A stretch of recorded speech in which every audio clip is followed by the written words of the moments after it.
किताब the setting sun, chapter 3। मूनफ्लावर यानी चंद्रफूल।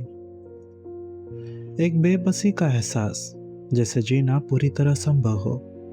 दर्द भरी लहरें मेरे दिल पर बेरहमी से टकरा रही है, जैसे तूफान के बाद सफेद बादल आसमान में बेकाबू होकर भागते हैं। एक भयानक भावना, क्या इसे मैं आशंका कहूँ, मेरे दिल में मरोड़ती है और फिर छोड़ देती है। मेरी नब्ज को कमजोर करती है, मेरा दम घुटती है। कभी कभी मेरी आंखों के सामने सब कुछ धुंधला और अंधेरा हो जाता है।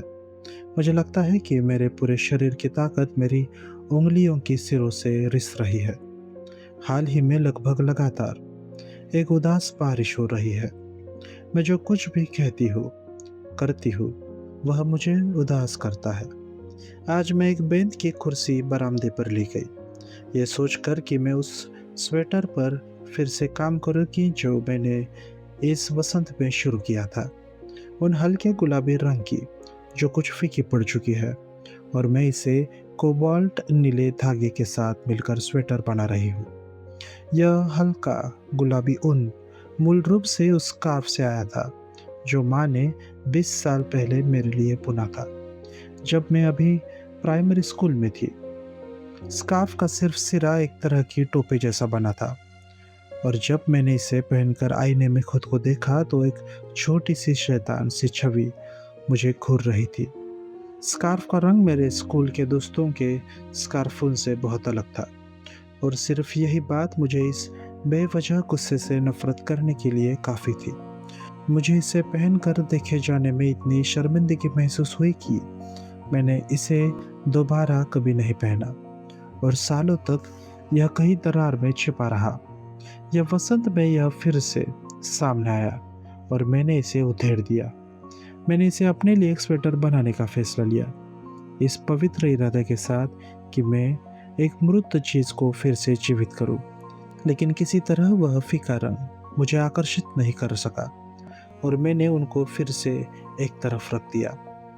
आज मेरे पास करने को कुछ नहीं था, तो मैंने अचानक इसे निकाला और बेतरतीब ढंग से बुनाई शुरू कर दी। बुनते समय ही मुझे एहसास हुआ कि उनका हल्का गुलाबी रंग और बादल छाए आसमान की सलेटी रंग एक दूसरे में मिल रहे थे, और इतने नरम और हल्के रंगों के सामंजस्य बना रहे थे कि उसे शब्दों में बयान नहीं किया जा सकता। मुझे कभी नहीं लगा था कि किसी पोशाक का रंग आसमान के रंग से मिलना इतना ज़रूरी है। मैंने खुद से कुछ आश्चर्य के साथ सोचा कि रंगों का सामंजस्य कितनी अद्भुत अद्भुत और खूबसूरत चीज़ है। यह आश्चर्यजनक है कि जब आप आसमान की सलेटी रंग को उनके हल्के गुलाबी रंग के साथ जोड़ते हैं, तो दोनों का रंग एक साथ जीवंत हो उठते हैं। मेरे हाथों में पकड़ा हुआ ऊन गर्माहट से भर गया, और ठंडा बारिश भरा आसमान मखमल की तरह नरम लगने लगा। मुझे मोनेट की एक पेंटिंग याद आई, जिसमें धुंध में एक गिरजाघर था, और मुझे लगा जैसे इस ऊन की वजह से मैंने पहली बार समझा कि अच्छा स्वाद क्या होता है। अच्छा स्वाद। माँ ने यह हल्का गुलाबी ऊन इसलिए चुना था क्योंकि वह जानती थी कि यह बर्फीले सर्दी के आसमान के साथ कितना सुंदर दिखेगा। लेकिन मेरी मूर्खता में मुझे यह पसंद नहीं आया था। मैंने अपनी मर्जी की, क्योंकि माँ ने कभी मुझ पर कुछ थोपने की कोशिश नहीं की। इतने समय तक माँ ने इस बारे में एक शब्द भी नहीं कहा, बल्कि 20 साल तक इंतजार किया, जब तक कि मैं खुद इस रंग की खूबसूरती को समझ सकूं। मैंने सोचा कि मेरे पास कितनी अद्भुत माँ है। उसी पल मेरे सीने में डर और आशंका के बादल उमड़ आए। यह सोचकर कि क्या नाओजी और मैंने मिलकर माँ को इतना सताया और कमजोर किया कि हमने उन्हें मार डाला। जितना मैंने सोचा, उतना ही यकीन हुआ कि भविष्य में हमारे लिए सिर्फ भयानक बुरी चीजें इंतजार कर रही है। इस ख्याल ने मुझे इतने अनजाने डर से भर दिया कि मुझे लगा जैसे मैं जी नहीं पाऊंगी। मेरी उंगलियों से ताकत चली गई, और मेरी बुनाई की सुइयां मेरी गोद में गिर गई। मेरे शरीर को एक गहरी आह ने हिला दिया। आंखें बंद किए हुए मैंने सिर उठाया। मुझे पता नहीं था कि मैं क्या कर रही थी, और मैंने चिल्लाकर कहा, माँ, हाँ, माँ, जो कमरे के एक कोने में डेस्क पर झुकी हुई एक किताब पढ़ रही थी। उन्होंने संदेह भरी आवाज में जवाब दिया। मैं घबरा गई। मैंने जरूरत से ज्यादा जोर से कहा, गुलाब आखिरकार खिल गए हैं। क्या आपको पता था माँ? मुझे अभी अभी पता चला, वे आखिरकार खिल गए हैं। बरामदे के सामने गुलाब मामा वाडा ने बहुत पहले फ्रांस या शायद इंग्लैंड किसी दूर देश से लाए थे, और अब उन्हें निशिकाता स्ट्रीट के हमारे घर से यहाँ लाया गया था। मुझे आज सुबह से पता था कि उनमें एक खिल गया था, लेकिन अपनी शर्मिंदगी छिपाने के लिए मैंने ज़्यादा उत्साह के साथ दिखावा किया कि मुझे अभी अभी यह पता चला। गहरे बैंगनी रंग के फूलों में एक गंभीर गर्व और ताकत थी। हाँ, मुझे पता था, माँ ने नरम स्वर में कहा, और फिर जोड़ा, ऐसी चीजें तुम्हें बहुत जरूरी लगती है। शायद। क्या आपको मुझ पर तरस आता है? नहीं, मेरा मतलब सिर्फ इतना था कि यह तुम्हारी आदत है, तुम्हारी तुम्हारी तरह ही कि तुम किचन की माचिस के डिब्बियों पर रिनॉयर की तस्वीरें चिपकाओ या गुड़ियों के लिए रुमाल बनाओ। तुम जिस तरह बगीचे के गुलाब की बात करती हो, ऐसा लगता है जैसे तुम जीवित लोगों की बात कर रही हो। यह इसलिए कि मेरे कोई बच्चे नहीं है। मैं अपनी ही टिप्पणी से चौंक गई। मैंने घबराहट में अपनी गोद में पड़ी बुनाई को छुआ।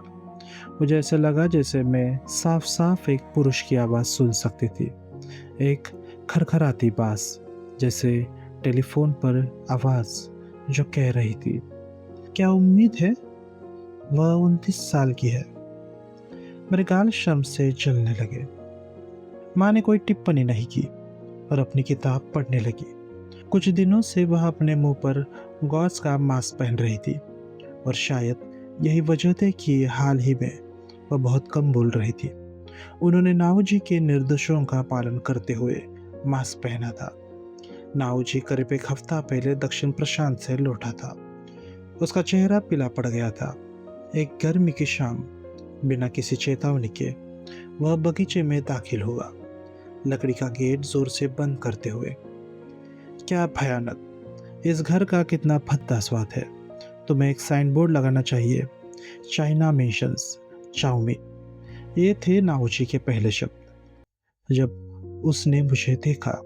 माँ 2-3 दिन पहले अपने जीभ पे दर्द की वजह से बिस्तर पर थी। मैं उनकी जीभ के सिरे पर कुछ भी असामान्य नहीं देख सकी, लेकिन उन्होंने कहा कि जरा सा हिलना भी असहनीय दर्द देता है। लेकिन उन्होंने कहा कि जरा सा हिलना भी उन्हें असहनीय दर्द देता था। खाने के समय वह सिर्फ पतला सूप निगल पाती थी। मैंने सुझाव दिया कि डॉक्टर उनकी जांच करे, लेकिन माँ ने सिर हिलाया और जबरदस्ती मुस्कुराते हुए कहा, वह सिर्फ मुझ पर हंसेंगे। मैंने उनकी जीभ पर लुगौल लगाया, लेकिन इसका कोई असर नहीं हुआ। माँ की बीमारी ने मुझे परेशान कर दिया था। ठीक उसी समय नाओजी आया। वह माँ के तकिए के पास एक पल के लिए बैठा और नमस्ते में सिर झुकाया। बस इतना ही। वह तुरंत उठा और घर का मुआयना करने दौड़ पड़ा। मैं उसके पीछे पीछे गई। माँ कैसी लगी? बदली हुई? वह बदली है, बिल्कुल। वह पतली हो गई है। उनके लिए सबसे अच्छा होगा कि वह जल्दी मर जाए। माँ जैसे लोग इस दुनिया में जीने के लिए नहीं बने हैं। वह इतने दयनीय थी कि मुझे भी उन्हें देखना मुश्किल लगा। मेरे बारे में क्या? मैंने पूछा। तुम रुखी हो गई हो। तुम्हारा चेहरा ऐसा लगता है जैसे तुम्हारे पास 2-3 पुरुष हो। कोई साक्ष्य है? आज रात में नशे में धुत होने जा रहा हूँ। मैं गांव की सराह में गई। मालकिन से अपने भाई की वापसी के सम्मान में थोड़ा साके मांगा, लेकिन मुझे बताया गया कि दुर्भाग्य से उनका स्टॉक खत्म हो गया था। जब मैंने यह बात नाऊजी को बताई तो उसके चेहरे पर ऐसी उदासी छाई जो मैंने पहले कभी नहीं देखी थी। वह एक अजनबी लगने लगा। कमबख्त, तुम्हें उससे निपटना नहीं आता। उसने मुझसे सराय का पता पूछा और दौड़कर चला गया। बस इतना ही। मैं घंटों उसकी वापसी का इंतजार करती रही, लेकिन व्यर्थ। मैंने बेड्स से बनाए थे, जो नाऊजी का पसंदीदा व्यंजन था, और एक ऑमलेट और डाइनिंग रूम में ज़्यादा चमकदार बिजली की रोशनी लगाई थी क्योंकि कुछ खुशी का माहौल बने। इंतज़ार करते समय सरा की लड़की ओसाकी ने किचन के दरवाजे से सिर अंदर किया और फुसफुसाते हुए कहा, माफ़ करे, क्या यह ठीक है? वह जिन पी रहा है। उसकी बड़ी बड़ी आंखें हमेशा की तरह और ज्यादा उभर आई थी। जिन? मतलब मिथाइल अल्कोहल? नहीं, मिथाइल नहीं, लेकिन फिर भी अगर वह इसे पी लेगा तो बीमार तो नहीं होगा ना? नहीं, लेकिन फिर भी तो उसे पीने दो। उसाकी ने जैसे कुछ निगलते हुए सिर हिलाया और चली गई। मैंने माँ को बताया, वो ओसाकी के यहाँ पी रहा है। माँ ने अपने मुंह को हल्का सा मुस्कुराने के लिए मोड़ा। उसने शायद अफीम छोड़ दी है। कृपया रात का खाना पूरा कर लो। आज रात हम तीनों इस कमरे में सोएंगे। नाओजी का बिस्तर बीच में डाल दो। मुझे ऐसा लगा जैसे मैं रो पड़ूंगी। नाओजी देर को रात को लौटा, घर में जोर जोर से कदम रखते हुए। बड़ी कमरे में जितनी मच्छरदानी खुली थी और हम तीनों उसके अंदर घुस गए। वहां लेटे हुए मैंने उससे पूछा, तुम माँ को दक्षिण प्रशांत के बारे में कुछ क्यों नहीं बताते? बताने को कुछ नहीं है, बिल्कुल कुछ भी नहीं है। मैं भूल गया हूँ। जब मैं जापान लौटा और ट्रेन में चढ़ा तो ट्रेन की खिड़की से धान के खेत अविश्वसनीय रूप से खूबसूरत लग रहे थे। बस इतना, लाइट बंद कर दो, मुझे नींद आ रही है। मैंने लाइट बंद कर दी। गर्मी की चांदनी मच्छरदानी में भर गई। अगली सुबह नाओजी बिस्तर पर लेटकर सिगरेट पीते हुए दूर समुद्र की ओर देख रहा था। मैंने सुना है कि तुम्हारी जीभ दर्द में है। वह ऐसा बोला जैसे उसे पहली बार पता चला हो कि माँ ठीक नहीं है। माँ ने बस हल्के मुस्कुराया। मुझे यकीन है कि यह मनोवैज्ञानिक है। तुम शायद रात को मुंह खोल कर सोती हो। बहुत लापरवाही है। तुम्हें कॉच का मास्क पहनना चाहिए। कुछ गौच को रिवानोल के घोल में भिगोकर मास्क के अंदर रखो। मैं भड़क उठी। एक ऐसा इलाज है, इसे सौंदर्य बोध का इलाज कहते हैं, उसने कहा। लेकिन मुझे यकीन है कि माँ को मास्क पहनना नापसंद है। माँ को अपने चेहरे पर कुछ भी लगाना पसंद नहीं है, न चश्मा, न आंखों की पट्टी अगर उनकी पलकें सूज जाए, और मास्क तो बिल्कुल नहीं। मैंने पूछा, माँ क्या आप इसे पहनेंगी? हाँ, मैं जरूर पहनूंगी। उनकी आवाज गंभीर थी। मैं चौंक गई। माँ स्पष्ट रूप से नाओजी की हर बात पर विश्वास करने और उसका पालन करने के लिए तैयार थी।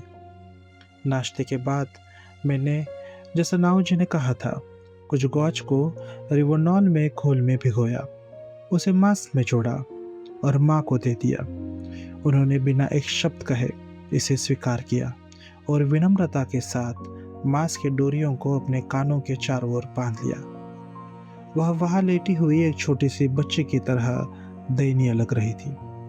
उस दोपहर नाओजी ने घोषणा की कि उसे अपने दोस्तों से मिलने टोक्यो जाना होगा।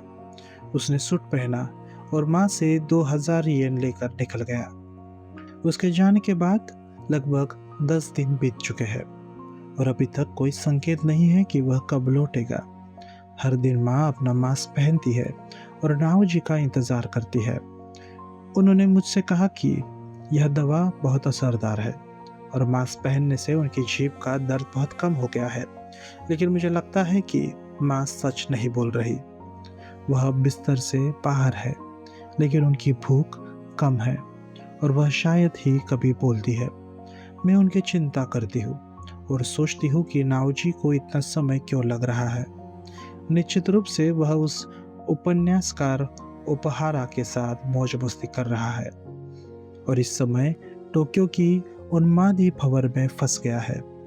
जितना मैं इस तरह के विचारों में डूबती हूँ, उतना ही मेरा जीवन कड़वा लगता है। यह एक स्पष्ट संकेत है कि मैं आखिरकार खुद पर नियंत्रण खो रही हूँ। जब मैं बिना किसी कारण के गुलाबों की गतिविधियों की रिपोर्ट देती हूँ या यह कहती हूँ कि मेरे कोई बच्चे नहीं है, ऐसी चूकें जिनके बारे में मैंने कभी नहीं सोचा था कि मैं करने में सक्षम हूँ। मेरी बुनाई गिर गई जब मैं चिंता भरी चिक के साथ खड़ी हुई। मुझे बिल्कुल समझ नहीं आ रहा था कि मैं अपने साथ क्या करूं। कांपते पैरों के साथ मैं दूसरी मंजिल के विदेशी शैली के कमरे में चढ़ी। यह नाऊ जी का कमरा होने वाला है। 4-5 दिन पहले माँ और मैंने तय किया, और मैंने मिस्टर नकाई से मदद मांगी कि नाऊ जी की अलमारी और बुक केस किताबों और कागजों से भरे 5-6 लकड़ी के बक्से और कई अन्य चीजें, संक्षेप में निशिकाता स्ट्रीट के हमारे पुराने घर में उसके कमरे में जो कुछ भी था उसे यहाँ लाया जाए। हमने फैसला किया कि टोक्यो से उसकी वापसी का इंतजार करेंगे, इससे पहले कि हम अलमारी और बुककेस को जगह दें, क्योंकि हमें नहीं पता था कि वह उन्हें कहाँ रखना चाहेगा। मुड़ने की भी जगह मुश्किल से थी। बेतरतीब ढंग से मैंने एक खुले बक्से से नाओजी का एक नोटबुक उठाया। कवर पर चांद की फूल डायरी ऐसा लिखा था।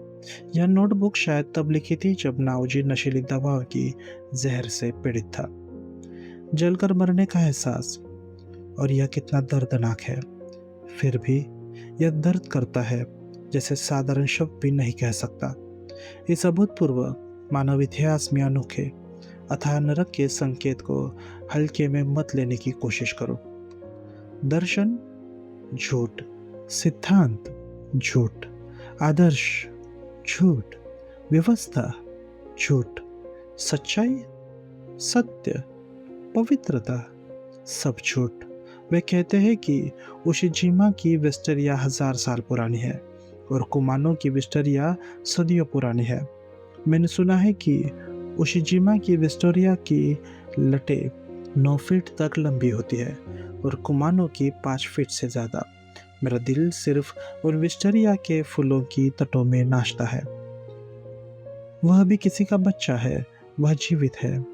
तर्क अनिवार्य रूप से तर्क का प्यार है।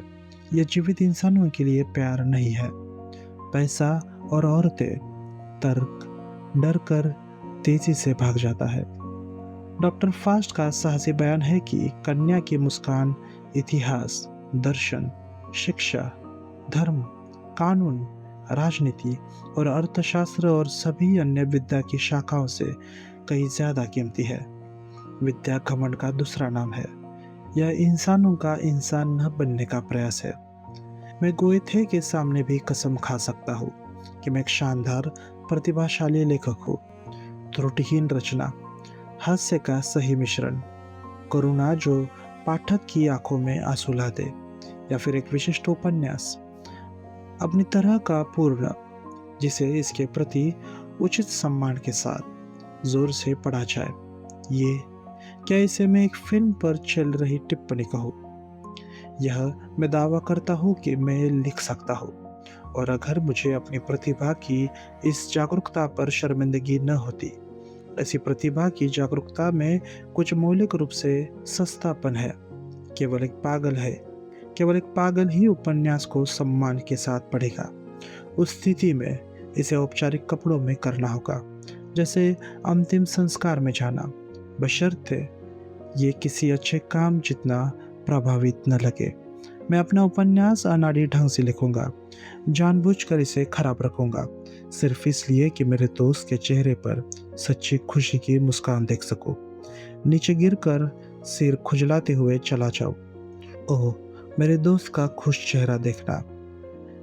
यह क्या स्नेह है जो मुझे खराब गद्य और खराब चरित्र का खिलौना बिगुल बजाने के लिए मजबूर करेगा, यह घोषणा करने के लिए, यह जापान का सबसे बड़ा मूर्ख है। मेरे मुकाबले तुम ठीक हो, स्वस्थ रहो। दोस्त, तुम जो आत्मसंतुष्ट चेहरे के साथ कहते हो, यह उसकी बुरी आदत है। कितना अफसोस, तुम नहीं जानते कि तुम कितने प्रिय हो। मुझे आश्चर्य है कि क्या कोई ऐसा है जो भ्रष्ट नहीं है। एक थकाऊ विचार, मुझे पैसा चाहिए, जब तक मेरे पास नहीं है नींद में एक स्वाभाविक मृत्यु। मैंने फार्मासिस्ट के साथ करीब करीब 1000 येन का कर्ज बना लिया है। आज मैंने चुपके से गिरवी दुकान से क्लर्क को घर में लाया और उसे कमरे में ले गया। मैंने पूछा, क्या यहाँ कुछ भी इतना मूल्यवान है कि उसे गिरवी रखा जा सके? अगर है तो उसे ले जाओ, मुझे पैसे की सख्त ज़रूरत है। क्लर्क ने कमरे पर मुश्किल से नज़र डाली। यह कहने की धृष्टता कि क्यों न आप यह विचार छोड़ दे, आखिरकार फर्नीचर आपका नहीं है। ठीक है, मैंने उत्साह के साथ कहा। बस वही चीज़ ले ले जो मैंने अपनी जेब के पैसे से खरीदी है। लेकिन मेरे द्वारा सामने रखी गई सभी छोटी मोटी चीज़ों में एक भी गिरवी के लिए मूल्यवान नहीं थी। आइटम प्लास्टर में बना एक हाथ, एक वीनस का दाया एक हाथ था, एक डहलिया के फूल जैसा हाथ, एक शुद्ध सफ़ेद हाथ, एक स्टैंड पर रखा हुआ। लेकिन अगर आप इसे ध्यान से देखें तो समझ सकते हैं कि यह शुद्ध सफ़ेद नाजुक हाथ, जिसकी उंगलियों के सिरों पर कोई चक्र नहीं थे और हथेलियों पर कोई निशान नहीं था, कितनी दयनीयता से, यहाँ तक कि देखने वालों को भी दर्द का एहसास कराता था, उस श्रम को व्यक्त करता था जो इतनी तीव्र थी कि विनस की सांस रुक जाए। इस इशारे में वह पहले निहत था जब विनस की पूरी नग्नता को एक पुरुष ने देखा। जब उसने अपने शरीर को मोड़ा, उसकी शर्मिंदगी की गर्माहट से पूरा शरीर लाल हो गया। उसकी शर्मिंदगी का तूफान, उसकी नग्नता का त्रासदी। दुर्भाग्य से यह सिर्फ एक सजावटी चीज थी। क्लर्क ने इसका मूल्य 50 सेंट आका। आइटम पेरिस के उपनगरों का बड़ा नक्शा, लगभग 1 फुट व्यास का एक सेलुलॉइड का लट्टू, एक खास पेन पॉइंट जिससे आप धागों से बारीक बारीक अक्षर लिख सकते हैं। ये सारी चीज़ें मैंने सोचकर खरीदी थी कि वे बहुत सस्ते में मिली। क्लर्क हंसा और बोला, मुझे अब जाना होगा। रुको, मैंने चिल्लाकर उसे रोक लिया। आखिरकार मैंने उसे ढेर सारे किताबों का एक बड़ा ढेर दे दिया, जिसके लिए उसने मुझे 5 येन दिए। मेरी अलमारियों पर रखी किताबें कुछ अपवादों को छोड़कर सस्ते पेपर बाउंड संस्करण थे, और वह भी मैंने सेकंड हैंड खरीदे थे। इसमें कोई आश्चर्य नहीं कि वे इतने कम दाम में बिके। 1000 येन के कर्ज को चुकाने के लिए 5 येन, यह लगभग मेरी प्रभावी ताकत है। यह हंसी की बात नहीं है, लेकिन मेरे कुछ आलोचकों के लिए। लेकिन भ्रष्ट होना ही जीवित रहने का एकमात्र तरीका है। जैसे संरक्षक रवैये के बजाय मैं कहीं ज़्यादा पसंद करूंगा कि मुझे साफ साफ कहा जाए कि मर जाओ। यह स्पष्ट है, लेकिन लोग लगभग कभी नहीं कहते मर जाओ, छोटे सावधान पाखंडी। नहीं, वह आपको तथाकथित वर्ग संघर्ष नहीं मिलेगा। मानवता, मूर्ख मत बनाओ। मैं जानता हूँ यह अपने सुख के लिए अपने साथी इंसानों को गिराना है। यह एक हत्या है। इसका क्या मतलब है कि अगर मर जाओ का फैसला न हो, धोखा देने का कोई फायदा नहीं। हमारे वर्ग में भी कोई सभ्य लोग नहीं है। मूर्ख, भूत, कंजूस, पागल कुत्ते, घमंडी, ऊंचे ऊंचे शब्द, बादलों के ऊपर से मूत्र। मर जाओ, सिर्फ यह शब्द मुझे दिया जाए तो यह मेरे लिए जितना मैं हकदार हूँ उससे कहीं ज्यादा होगा। युद्ध, जापान का युद्ध एक हताशा का कृत्य है। हताशा के कृत्य में खींच कर मरना नहीं, धन्यवाद। मैं अपनी मर्जी से मरना पसंद करूंगा। लोग हमेशा गंभीर चेहरा बनाते हैं जब वे झूठ बोलते हैं। आजकल हमारे नेताओं की गंभीरता, थू। मैं अपना समय उन लोगों के साथ बिताना चाहता हूँ जो सम्मानित होने की चाह नहीं रखते, लेकिन ऐसे कुछ लोग हैं जो मेरे साथ समय बिताना नहीं चाहेंगे। जब मैंने दिखावा किया कि मैं समय से पहले परिपक्व हूँ, तो लोगों ने अफवाह फैलाई कि मैं समय से पहले परिपक्व हूँ। जब मैंने बेकार की तरह व्यवहार किया तो अफवाह थी कि मैं बेकार हूँ। जब मैंने दिखावा किया कि मैं उपन्यास नहीं लिख सकता, तो लोगों ने कहा कि मैं लिख नहीं सकता। जब मैंने झूठे की तरह व्यवहार किया तो उन्होंने मुझे झूठा कहा। जब मैंने अमीर की तरह व्यवहार किया तो उन्होंने अफवाह फैलाई कि मैं अमीर हूँ। जब मैंने उदासीनता का दिखावा किया तो उन्होंने मुझे उदासीन प्रकार का माना। लेकिन जब मैं अनजाने में कराहा क्योंकि मुझे वाकई दर्द हो रहा था, तो उन्होंने अफवाह फैलाई कि मैं दुख का दिखावा कर रहा हूँ। दुनिया बिगड़ गई है। क्या इसका मतलब यह नहीं कि मेरे पास आत्महत्या के अलावा कोई चारा नहीं है? अब दुख के बावजूद यह सोचकर कि मैं निश्चित रूप से खुद को मार डालूंगा, मैं जोर से रोया और आंसुओं में फूट पड़ा। एक कहानी की वसंत की एक सुबह, जब सूरज एक बेर की डाल पर चमक रहा था, जहाँ दो तीन फूल खिले थे, जहाँ हाइडलबर्ग का एक युवा छात्र उस डाल से लटक रहा था। मृत। मामा, कृपया मुझे डांटो। किस लिए? वे कहते हैं कि मैं कमजोर हूँ। क्या वे ऐसे कहते हैं? कमजोर? मुझे नहीं लगता कि तुम्हें इसके लिए अब डांटने की जरूरत है। मामा की अच्छाई बेजोड़ है। जब भी मैं उनके बारे में सोचता हूँ, मुझे रोना आता है। मैं मामा से माफी मांगने के लिए मर जाऊंगा। कृपया मुझे माफ करें, सिर्फ इस बार। कृपया मुझे माफ करें। नव वर्ष की कविता। वर्ष अभी भी पूरी तरह अंधे, छोटे सारस के चूजे बड़े हो रहे हैं। वे कितने मोटे हो रहे हैं। मॉर्फिन, एट्रोमोल, नॉर्कोपोन, फिलिपोन, पेंटोपोन, पापिनाल, पैनोपिन, एट्रोपिन।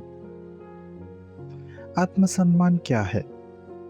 आत्मसम्मान यह संभव है कि एक इंसान, नहीं, एक पुरुष यह सोचे बिना जी सके कि मैं अभिजात वर्ग का हूँ, मेरे पास मेरे अच्छे गुण है आदि। मैं लोगों से नफरत करता हूँ, लोग मुझसे नफरत करते हैं। बुद्धि की परीक्षा। गंभीरता यानी मूर्खता का एहसास। वैसे भी आप एक बात पर यकीन कर सकते हैं, एक आदमी को जीवित रहने के लिए दिखावा करना पड़ता है। कर्ज मांगने वाला एक पत्र। आपका जवाब? कृपया जवाब दें, और इस तरह की यह मेरे लिए अच्छी खबर हो। मैं हर तरह की अपमान की उम्मीद में अपने आप से करा रहा हूँ। मैं दिखावा नहीं कर रहा, बिल्कुल नहीं। मैं आपसे विनती करता हूँ। मुझे लगता है जैसे मैं शर्म से मर जाऊंगा। मैं अतिशयोक्ति नहीं कर रहा। हर दिन मैं आपके जवाब का इंतजार करता हूँ। रात दिन मैं पूरा कांपता हूँ। मुझे कीचड़ न खाने दे। मुझे दीवारों से दबी हुई हंसी सुनाई देती है। देर रात में अपने बिस्तर में करवटें बदलता हूँ। मुझे अपमानित न करे, मेरी बहन। इतना पढ़ने के बाद मैंने चंद्रफूल डायरी बंद कर दी और उसे लकड़ी के बक्से में वापस रख दिया। मैं खिड़की की ओर चली, उसे खोला और सफेद बारिश से धुंधले बगीचे को देखते हुए मुझे उन दिनों की घटनाएं याद आई। तब से 6 साल बीत चुके हैं। नाऊ जी की नशीली दवाओं की लत ने आखिरकार मुझे तलाक की ओर ले जाया। नहीं, मुझे ये नहीं करना चाहिए। मुझे लगता है कि मेरा तलाक मेरे जन्म के क्षण से तय था, कि अगर नाऊ जी को दवाओं की लत न भी होती तो किसी और कारण से तलाक जल्दी या देर से हो जाता। नाऊ जी को फार्मासिस्ट का भुगतान करने में मुश्किल हो रही थी और वह बार बार मुझसे पैसे मांगता था। मैं अभी अभी शादीशुदा थी और पैसे के मामले में पूरी तरह से स्वतंत्र नहीं थी। इसके अलावा मुझे बहुत ज़्यादा लगता था कि मेरे भाई को मेरे नौकरानी उसे की, जो मेरे माँ के घर से मेरे साथ आई थी, उससे बात करने के बाद मैंने अपने कंगन, हार और कपड़े बेचने का फैसला किया। नाऊजी ने मुझे एक पत्र भेजा था जिसमें लिखा था, मुझे इतना दुख और शर्मिंदगी महसूस हो रही है कि मैं तुमसे मिलने या टेलीफोन पर बात करने को बर्दाश्त नहीं कर सकता। कृपया पैसे ओसेकी के साथ उपन्यासकार ओएहारा जीरो के अपार्टमेंट, उसने पता दिया, उस पर भेज दो, जिन्हें तुम निश्चित रूप से नाम से जानती होगी। मिस्टर उएहारा की बुरी आदमी की ख्याति है, लेकिन वह वास्तव में वैसा बिल्कुल नहीं है और उनके पते पर पैसे भेजने की कोई चिंता नहीं है। मैंने उएहारा से इंतज़ाम किया है कि जब पैसे आएंगे तो वह मुझे तुरंत टेलीफोन से बता देगा। तो कृपया ऐसा ही करें। मैं कम से कम मामा से अपनी लत को छिपाना चाहता हूँ। किसी तरह मैं इसे उनके जाने से पहले ठीक करने का इरादा रखता हूँ। अगर मुझे इस बार तुमसे पैसे मिल जाए तो फार्मासिस्ट को सारा कर्जा चुका दूंगा। मैं इसके बाद हमारे पहाड़ी विला में ठीक होने जा सकता हूँ। मैं वाकई ऐसा करना चाहता हूँ। जिस दिन मैं अपना सारा कर्ज चुका दूंगा, मैं पूरी तरह से ड्रग्स छोड़ दूंगा। मैं भगवान की कसम खाता हूँ। कृपया मुझ पर विश्वास करें। कृपया इसे मामा से गुप्त रखो और पैसे मिस्टर उएहारा के पास भेज दो। पत्र में कमोबेश यही था। मैंने उसके निर्देशों का पालन किया और ओसेकी को पैसे चुपके से मिस्टर उएहारा के अपार्टमेंट में ले जाने को कहा। लेकिन नाओजी के पत्र का वादा हमेशा की तरह झूठा था। वह ठीक होने के लिए विला नहीं गया। इसके बजाय उसकी ड्रग्स लेने की आदत एक तरह का जहर बन गई और लगातार और गंभीर होती गई। उसने मुझे पैसे मांगने के लिए जो पत्र भेजे, उनकी भाषा इतनी दुख भरी थी कि वह लगभग चीख जैसी थी। हर बार जब मैं उसके शब्द पढ़ती थी, मैं अब छोड़ने का वादा करता हूँ, जिसके बाद इतनी मार्मिक कसम होती थी कि मैं कागज से मुंह फेर लेना चाहती थी। मुझे अच्छी तरह पता था कि वह फिर से झूठ बोल रहा हो सकता है, लेकिन फिर भी मैं उसे की को कोई गहना बेचने और पैसे मिस्टर ओएहारा को देने के लिए भेज देती थी। मिस्टर ओएहारा कैसे इंसान है? वह छोटे कद का, सांवला, अप्रिय आदमी है। ओसेकी ने जवाब दिया और फिर जोड़ा, लेकिन जब मैं वहां जाती हूँ, वह शायद ही कभी घर पर होता है। आमतौर पर सिर्फ उसकी पत्नी और एक 6 साल की छोटी लड़की होती है। उसकी पत्नी खास खूबसूरत नहीं है, लेकिन वह एक प्यारी, समझदार औरत लगती है। ऐसी औरत को अपने पैसे सौंपने की कोई चिंता नहीं है। अगर आप अगर आप उस समय की मेरी तुलना अब की मुझसे करें, नहीं, मैं इतनी अलग थी कि कोई तुलना संभव नहीं है। मेरा सिर बादलों में था और मैं हमेशा बहुत बेफिक्र थी। फिर भी एक के बाद एक राशि मुझसे वसूली जाने लगी और पूरी बात धीरे धीरे एक दुखद स्वप्न का रूप लेने लगी। एक दिन थिएटर से लौटने के बाद मैंने गाड़ी वापस भेज दी और अकेले मिस्टर ओएहारा के अपार्टमेंट की ओर पैदल चली गई। मिस्टर ओएहारा अपने कमरे में अकेले अखबार पढ़ रहे थे। वह जापानी पोशाक में थे, जो उन्हें एक साथ बूढ़ा और जवान दिखा रही थी। मुझे एक अजीब पहला प्रभाव मिला, जैसे किसी दुर्लभ जानवर का, जिसे मैंने पहले कभी नहीं देखा था। मेरी पत्नी बच्चे के साथ राशन लेने गई है। उनकी आवाज़ हल्की, नाक वाली थी और वह शब्दों को काट काट कर बोल रहे थे। उन्होंने मुझे अपनी पत्नी की दोस्त समझने की गलती की थी। जब मैंने उन्हें बताया कि मैं नाओजी की बहन हूँ, मिस्टर उएहारा ने जोर से हंस दिया। मेरे शरीर में एक ठंडक सी रन दौड़ गई, मुझे नहीं पता क्यों। चले बाहर, उन्होंने ये शब्द कहते ही एक चोगा लपेटा, नए सैंडल पहने और मेरे आगे गलियारों में दौड़ पड़े। सर्दी की शुरुआत इस शाम थी। हवा बर्फीली थी। ऐसा लग रहा था जैसे वह नदी से आ रही हो। मिस्टर उएहारा चुपचाप चले। उनका दाया कंधा हल्का सा उठा, जैसे हवा के खिलाफ। मैं आधा दौड़ते हुए उनके पीछे पीछे चली। हम टोक्यो थिएटर के पीछे एक इमारत के बेसमेंट में घुसे। एक लंबे संकरे कमरे में 4-5 ग्राहकों के समूह टेबल के चारों ओर चुपचाप बैठे पी रहे थे। मिस्टर उएहारा ने साके को छोटे कप के बजाय एक टम्बलर में पिया। उन्होंने एक और गिलास मंगवाया और मुझे कुछ ऑफर किया। मैंने 2 गिलास पी लिए, लेकिन मुझे कुछ महसूस नहीं हुआ। मिस्टर उएहारा पीते और धूम्रपान करते रहे, फिर भी बिना एक शब्द बोले। मेरे जीवन में यह पहली बार था कि मैं ऐसी जगह आई थी, लेकिन मुझे वहाँ बहुत सहज और कुछ खुशी महसूस हुई। शराब बेहतर होती, लेकिन फिर भी। माफ करे, मैंने कहा। मेरा मतलब है तुम्हारा भाई, अगर वह किसी तरह की शराब की ओर मुड़ जाए तो अच्छा होगा। मैं भी बहुत पहले डोप एडिक्ट था और मुझे पता है कि लोग इसके बारे में कितना बुरा सोचते हैं। शराब भी वैसी ही चीज़ है, लेकिन इसके बारे में लोग आश्चर्यजनक रूप से नरम है। मैं सोच रहा हूँ कि तुम्हारे भाई को शराबी बना दूँ। यह तुम्हें कैसे लगता है? मैंने एक बार एक शराबी को देखा था, मैंने उन्हें बताया। मैं नव वर्ष की मुलाकातों के लिए निकलने वाली थी।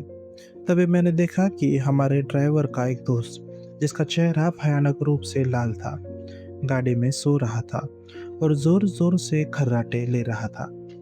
मैं इतनी हैरान हुई कि मैं चिल्ला पड़ी। ड्राइवर ने मुझे बताया कि वह आदमी एक लाइलाज शराबी था। उसने उस आदमी को गाड़ी से बाहर खींचा और उसे अपने कंधों पर लाद लिया। उस आदमी का शरीर ऐसे लटक रहा था जैसे उसमें कोई हड्डियां न हो, और वह हर समय कुछ बड़बड़ा रहा था।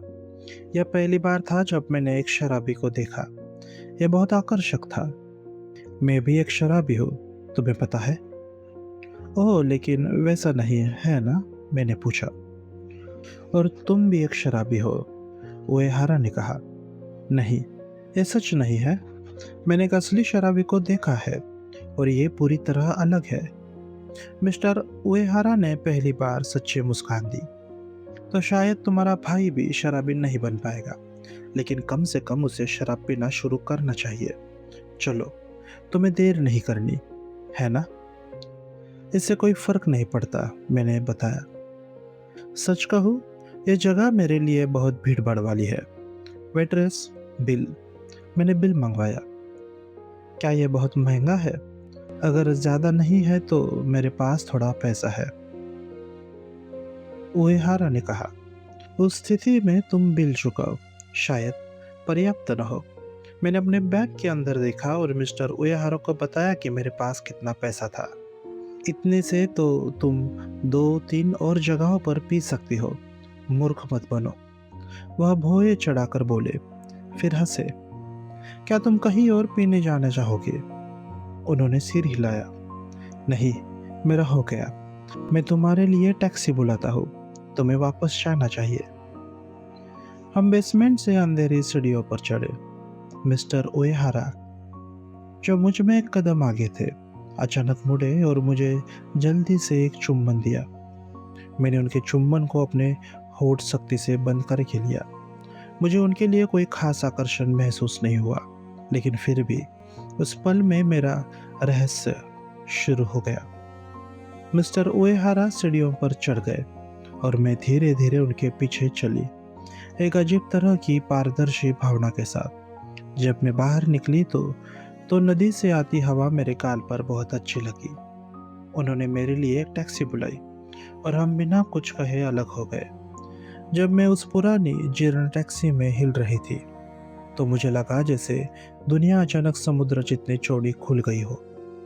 एक दिन जब मैं अपने पति से झगड़े के बाद उदास थी, मैंने अचानक कहा, मेरा एक प्रेमी है। मुझे पता है, ये हासोड़ा है ना? क्या तुम उसे छोड़ नहीं सकती? मैं चुप रही। जब भी मेरे और मेरे पति के बीच कोई अप्रियता होती थी, यह बात हमेशा उठती थी। अब सब खत्म हो गया है, मैंने सोचा। यह ऐसा था जैसे गलत कपड़े का सामान खरीद लिया हो। एक बार जब आप इसे काट देते हैं तो आप उस सामान को फिर से सिल नहीं सकते, और सबसे अच्छा है कि आप पूरी चीज़ फेंक दें और नए कपड़े से शुरू करें। एक रात मेरे पति ने मुझे पूछा कि क्या मेरे गर्भ में पल रहा बच्चा हासोड़ा का है। मैं इतना डर गई कि मैं पूरा कांपने लगी। मुझे अब एहसास हुआ कि मेरे पति और मैं दोनों बहुत युवा थे। मुझे नहीं पता था कि प्यार क्या होता है। मुझे साधारण स्नेह भी समझ नहीं आता था। मैं मिस्टर हासोड़ा की तस्वीरों के लिए इतनी दीवानी थी कि मैं लोगों से कहती थी, अगर कोई ऐसे व्यक्ति की पत्नी हो जिसके पास इतना स्वाद हो तो जीवन का हर दिन खूबसूरती से भरा होगा, और शादी का कोई मतलब नहीं है अगर वह ऐसे व्यक्ति से न हो जिसका स्वाद उनके जैसा हो। और इसीलिए सभी ने गलत समझा, और मैं, जो प्यार या स्नेह के बारे में कुछ नहीं जानती थी, बिना किसी शर्मिंदगी के सार्वजनिक रूप से कहती थी कि मैं मिस्टर हासोड़ा से प्यार करती हूँ। मैंने कभी अपने शब्दों को वापस लेने की कोशिश नहीं की, जिसने चीज़ों को बहुत जटिल बना दिया। और यही कारण था कि मेरे गर्भ में सो रहा छोटा सा शिशु मेरे पति के संदेह का शिकार बन गया। हालांकि हम में से किसी ने भी खुलकर तलाक की बात नहीं की। माहौल धीरे धीरे और ठंडा होता गया और मैं अपनी माँ के घर लौट आई। बच्चा मृत पैदा हुआ। मैं बीमार पड़ गई और बिस्तर पर पड़ गई। मेरे और मेरे पति के रिश्ते खत्म हो गए थे। नाऊ जी, शायद मेरे तलाक के लिए एक तरह की जिम्मेदारी महसूस करते हुए चिल्लाया कि वह मर जाएगा, और उसका चेहरा रोते हुए बिगड़ गया। मैंने उससे पूछा कि वह अभी भी फार्मासिस्ट को कितना कर्ज देता है। उसने एक अविश्वसनीय रूप से बड़ी राशि बताई। बाद में मुझे पता चला कि नाओजी ने झूठ बोला था, क्योंकि वह वास्तविक राशि को कबूल नहीं कर सका। जो उसने मुझे बताई थी उससे लगभग 3 गुना थी। मैंने कहा, मैं तुम्हारे मिस्टर ओएहारा से मिली हूँ। वह एक रमणीय व्यक्ति है। क्या यह मज़ेदार नहीं होगा और अगर हम तीनों कभी-कभी एक साथ पीने जाएं? मैं हैरान थी कि साके कितना सस्ता है। जब तक तुम साके पर टिके रहो, मैं हमेशा बिल चुका सकती हूँ, और फार्मासिस्ट के भुगतान की चिंता मत करो। इसका कोई ना कोई इंतजाम हो जाएगा। नाओजी को यह सुनकर बहुत खुशी हुई कि मिस्टर ओएहारा से मिली थी और मुझे वह पसंद आए। उस रात जैसे ही उसे मुझसे पैसे मिले, वह मिस्टर ओएहारा के यहाँ दौड़ गया। लत शायद आत्मा की बीमारी है। मैंने मिस्टर ओएहारा की तारीफ की और अपने भाई से उनके उनके उपन्यास उधार लिए। जब मैंने उन्हें पढ़ा तो मैंने नाओजी से कहा कि मुझे मिस्टर ओएहारा कितने शानदार लेखक लगे। नाओजी हैरान था कि मैं उन्हें समझ सकती थी, लेकिन फिर भी बहुत खुश लग रहा था, और उसने मुझे ओएहारा के और काम पढ़वाए। इससे पहले कि मुझे पता चले, मैं उनके उपन्यासों को गंभीरता से पढ़ने लगी थी, और नाओजी और मैं उनके बारे में बहुत सारी गपशप करने लगे। नाओजी लगभग हर रात मिस्टर ओएहारा के यहाँ पीने की महफिलों में तिरछा होकर जाता था। धीरे धीरे, जैसे कि मिस्टर उएहारा ने योजना बनाई थी, नाओजी शराब की ओर बढ़ रहा था। नाओजी को बिना बताए मैंने माँ से पूछा कि फार्मासिस्ट के बिल का क्या करें। उन्होंने एक हाथ से अपना चेहरा ढक लिया और कुछ देर तक बिना हिले बैठी रही। फिर उन्होंने ऊपर देखा और मुस्कुराते हुए कहा, मुझे कुछ नहीं सूझता। मुझे नहीं पता कि इसमें कितने साल लगेंगे, लेकिन हमें हर महीने थोड़ा थोड़ा चुकाना होगा। तब से 6 साल बीत चुके हैं। चांद के फूल, यानी चंद्र फूल। हाँ, यह नाओजी के लिए भी दर्दनाक रहा होगा। अब भी उसका रास्ता बंद है, और शायद उसे अभी भी नहीं पता कि क्या करना है और कैसे। उसका हर दिन शराब पीना शायद सिर्फ मृत्यु की उम्मीद में है। मुझे आश्चर्य है कि अगर मैंने खुद को छोड़ दिया और वास्तविक भ्रष्टता की ओर बढ़ गई तो क्या होगा। शायद इससे नाओजी के लिए चीज़ें आसान हो जाए।